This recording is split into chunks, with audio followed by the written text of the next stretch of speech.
Hello बच्चों, तो welcome back, welcome to fight series. जैसा कि आप लोग देख रहे हैं, आज का क्लास हमारा है फिजिक्स का। हमने आपके लिए फाइट सीरीज बनाया क्लास 10 के लिए। बहुत सारे बच्चे के शुरू में सपना तो होता है कि 90% अपन को फोड़ देना है, लेकिन 90% पार करने के लिए एक तार आता है जिसका नाम है ऑब्जेक्टिव। जी हाँ, ऑब्जेक्टिव का किरदार कुछ इस तरह का होता है कि गदर मचा देता है, तहलका। जो बच्चे को ऑब्जेक्टिव पे कमांड होगा उसे 90% पार करने में थोड़ी सी भी झिझक नहीं होगी। उसी प्रकार से वीडियो आपके लिए लेके आया है फाइट सीरीज। फिजिक्स का ये पहला चैप्टर है बच्चों, जिसका नाम है रिफ्लेक्शन ऑफ लाइट, यानी प्रकाश का परावर्तन। ये ऑब्जेक्टिव का सीरीज है बच्चों, जो टॉप लेवल का ऑब्जेक्टिव आपके लिए लेके हम आए हैं। ऐसे ही बहुत सारे शिक्षकगण आपके लिए टॉप लेवल के जो ऑब्जेक्टिव होगा, जो बोर्ड में पूछा जाएगा, वही प्रश्न प्रत्येक डे हर एक सर आपके लिए आएंगे। चलिए, तो आज का प्रश्न हम देखते हैं। कंप्यूटर महोदय, बच्चे को प्यारा सा प्रश्न दिखाइए ताकि 2025 में बच्चों को बोर्ड में थोड़ा भी लोड ना पड़े। तो आइए, आपके सामने है प्रकाश के परावर्तन के कितने नियम हैं। क्या आप लोग जानते हैं कि प्रकाश के परावर्तन के कितने नियम होते हैं? इसका एक ट्रिक से याद रखिएगा। एक तो आप प्रकाश हुए, उसके बाद प्रकाश का कोई ना कोई प्रेम कहानी होगा, तो डबल हो गया। इसका मतलब प्रकाश का परावर्तन का 2 ही नियम होता है। कितना होता है बच्चों? 2। तो ऑप्शन में देखिए तो 2 आपको दिखाई दे रहा है क्या? दे रहा होगा। तो ऑप्शन नंबर बी में है, यानी 2। तो प्रकाश के परावर्तन के आज से कितना नियम होगा बच्चों? 2। चलिए कंप्यूटर महोदय, बच्चों को दूसरा प्रश्न दिखाइए। तो चलिए, ये देखिए, ये प्रश्न कई बार पूछा गया है। किस दर्पण का बड़ा प्रतिबिंब बनता है? अब देखिए बच्चों, इसमें सवाल है कि किस दर्पण का बड़ा प्रतिबिंब बनता है, यानी बड़ा। हमेशा याद रखिएगा बच्चों कि उत्तल दर्पण नहीं होगा बच्चों, यहाँ पे अवतल दर्पण होगा। अवतल दर्पण में हमेशा बड़ा प्रतिबिंब बनता है। किस दर्पण में बड़ा प्रतिबिंब बनता है, तो हमेशा से अवतल दीजिएगा बच्चों। चलिए नेक्स्ट प्रश्न। कंप्यूटर महोदय, बच्चे को नेक्स्ट प्रश्न दिखाइए। नेक्स्ट प्रश्न आपके सामने है। चलिए, नेक्स्ट प्रश्न क्या है बच्चों? तो गौर से देखिए, गोलीय दर्पण में फोकसांतर। ओ सर, गोलीय दर्पण में फोकसांतर यानी कि फोकस एवं वक्ता त्रिज्या के बीच संबंध क्या है? तो हम लोग जानते हैं कि बच्चों, फोकस और वक्ता त्रिज्या में जो संबंध होता है कुछ इस प्रकार से होता है। ऑप्शन नंबर देखिए तो F = R/2 है क्या? है, तो ऑप्शन नंबर सी हो गया। इस तरह का प्रश्न अगर आपके सामने आता है 2025 में, तो आप इसी तरह से जवाब दीजिएगा।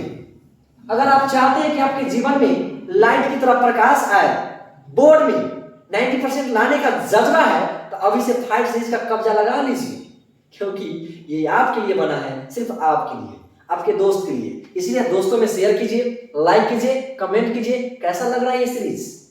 आइए कंप्यूटर महोदय, बच्चों को आप दिखाइए। कंप्यूटर महोदय, बच्चों को आज दिखाइए कि आज आपने क्या लाया है। समतल दर्पण द्वारा, हेलो देखिए गौर से, समतल दर्पण द्वारा बना प्रतिबिंब होता है, यानी समतल दर्पण द्वारा जो बना प्रतिबिंब होता है कैसा होता है? आपके मन में सवाल होगा कि सर, समतल दर्पण द्वारा जो प्रतिबिंब होता है, हमने वास्तव में शुरू से जानते आए हैं, सोचते हैं वास्तविक, लेकिन होगा काल्पनिक। यानी समतल दर्पण द्वारा बना प्रतिबिंब जो होगा बच्चों, काल्पनिक होगा। क्या होगा? काल्पनिक होगा। तो आप बिल्कुल टेंशन छोड़ दीजिए। कुछ बच्चे ऐसे भी होंगे कि आलसी है, बेड पे सोए वीडियो देख लेते हैं। तो थोड़ा एनर्जी में आओ यार, क्या यार डिस्ट्रैक्शन लगा रखा है। चलिए अब नेक्स्ट सवाल देखते हैं। कंप्यूटर महोदय, बच्चे को नेक्स्ट प्रश्न आप दिखाइए। चलिए, आपके सामने है। अच्छा लीजिए, कभी आप लोग सैलून में गए हैं क्या? सैलून में गए हैं?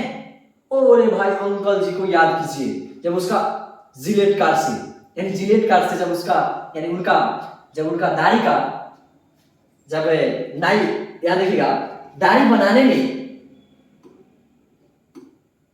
दाढ़ी बनाने में कौन सा दर्पण का उपयोग होता है, यानी उपयुक्त होता है।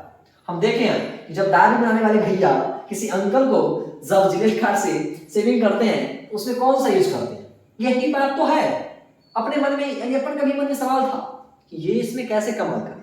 आज आइए आपके सामने ये प्रश्न आ गया, यानी दाढ़ी बनाने में कौन सा दर्पण का उपयुक्त होता है।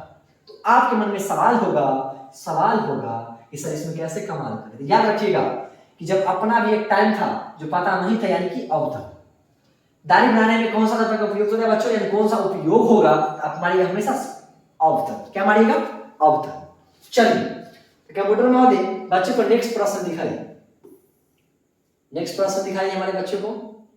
चलिए मेरे डियर बच्चों, आपके सामने प्यारा सा सवाल है, परावर्तन के नियम, यही लिखा हुआ है बच्चों, परावर्तन के नियम से निर्धारित होता है।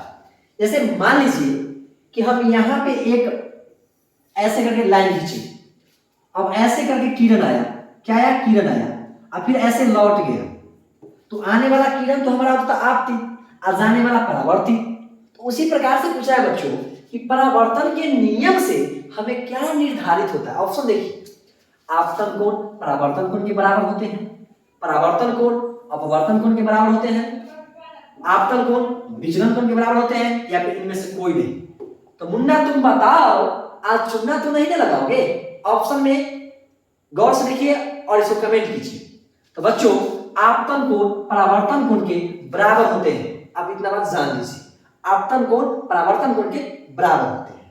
चलिए कंप्यूटर महोदय बच्चे को नेक्स्ट सवाल आप दिखाइए।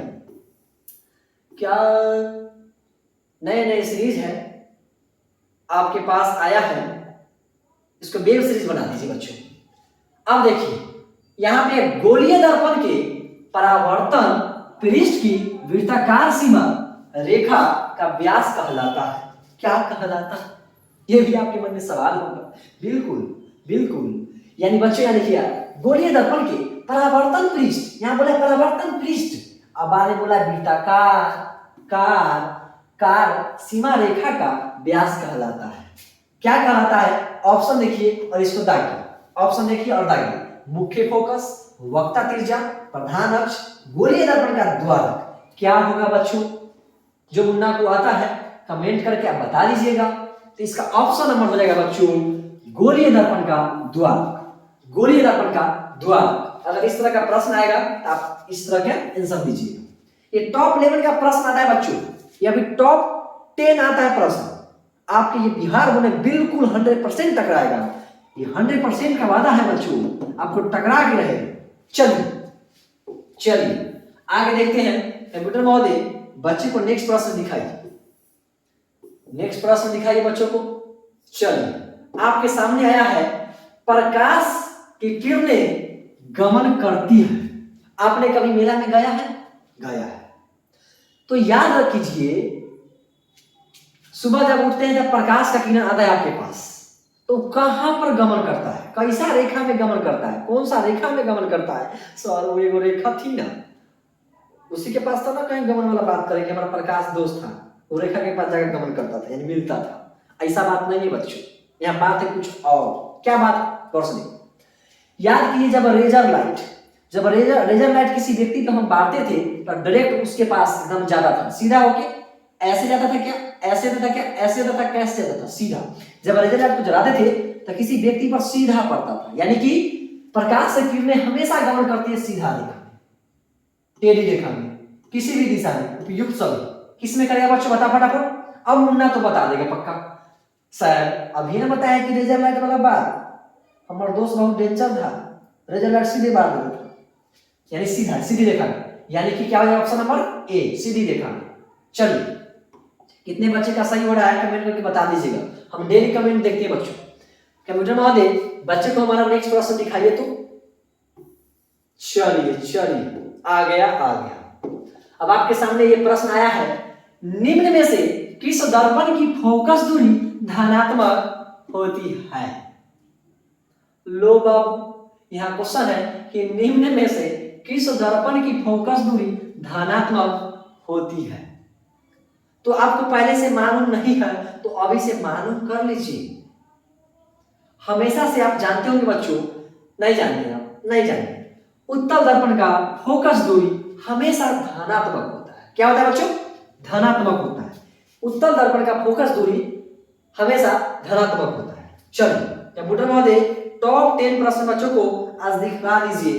आज का यही लास्ट क्वेश्चन से आपका सीरीज खत्म होगा, यही लास्ट हो जाएगा, यही पे लास्ट होगा बच्चों आज।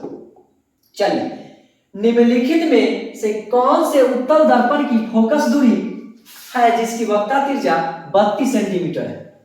कुछ बच्चे के मन में सवाल है कि सर फिर से न्यूमेरिकल आ गया, न्यूमेरिकल के चक्कर में हमको आ जाता है चक्कर, कि दोस्त के चक्कर में तो रहता है चक्कर, दोस्त चुपे चुपे फाइट सीरीज में जुड़ा हुआ है, अब तुरा नहीं बता रहा, तो तुम आज से फाइट सीरीज को ज्वाइन करो ताकि डेली वीडियो आते रहेगा हर एक सब्जेक्ट का। आइए हम इस सीरीज को यानी इस क्वेश्चन को ऐसे सीरीज करेंगे कि बच्चे के दिमाग में जाकर लाइट की तरफ बढ़ेगा, एग्जाम में सीधे करेगा फाइट, अभी हो जा तुम टाइट, आ जाओ आ जाओ। अब मन में सवाल होगा कि कैसे इसका आंसर होगा। चुटकी में इसको सोल्व करेंगे बच्चे, चुटकी बजाए ना इस सोल्व हो जाएगा। तो गौर से देखो ना, पहले गौर से